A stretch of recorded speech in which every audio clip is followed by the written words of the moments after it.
जरा सोचिए, एक ऐसा ड्रोन जिसे रडार डिटेक्ट ना कर पाए और जिसे जामर भी ना रोक पाए, और तो और जो अकेला नहीं लेकिन अपने साथ 100 की तादाद में एक साथ हमला करे। अब सुनने में ये थोड़ा साइंस फिक्शन लगता है, लेकिन भारत ने ये एक्चुअली करके दिखाया है। हमारे नए कामिकाज़ी ड्रोन से जो है शेषनाग 150।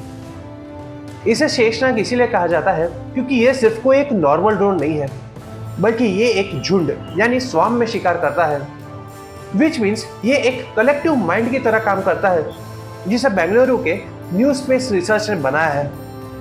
ये दुनिया का सबसे डेंजरस स्वाम अटैक सिस्टम है। एंड डू यू नो कि इसकी सबसे बड़ी ताकत क्या है?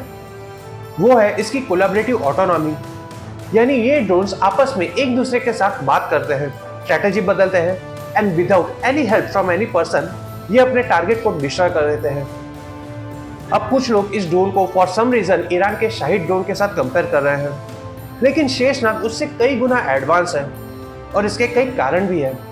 जैसे पहला है कि शेषनाग का 5 घंटे का मिशन समय है, यानी ये घंटों तक दुश्मन के सिर पर मंडरा सकता है एंड सही टाइम आने पर हमला करता है। दूसरा है इसका विजुअल नेविगेशन या जीपीएस फ्री नेविगेशन। अगर दुश्मन किसी तरह से जीपीएस जाम भी कर देता है तो भी ये अपने आंखों से यानी एआई विजन से अपना रास्ता ढूंढ लेता है। तीसरा है इसका 1000 किलोमीटर की मारक शक्ति, यानी अगर हम सरहद पे बटन दबाए तो ये दुश्मन के डीपेस्ट लोकेशन पे जाके घुस के मार सकता है। चौथा है स्वाम टेक्नोलॉजी। जैसे हमने पहले भी बात की, ये ड्रोन्स अंदर ही अंदर एक दूसरे के साथ बात करते हैं। इससे अगर किसी एक ड्रोन पे भी हमला होता है तो बाकी के ड्रोन्स अपना रास्ता बदल कर अपना मिशन पूरा कर सकते हैं। एंड फाइनली ये मेक इन इंडिया का वो कारनामा है जिसे पूरी दुनिया ने रियाद वर्ल्ड डिफेंस शो में देखा है। And at the end whether you like it और नॉट, ये जो भारत के डिफेंस में सारे चेंजेस आ रहे हैं ना, ये सारे 2014 के बाद ही आ रहे हैं। और अगर हम 2024 टू 2025 का डेटा देखें तो भारत का डिफेंस प्रोडक्शन 1.54 लाख करोड़ तक पहुंच गया है, और ये एक हिस्टोरिक अमाउंट है।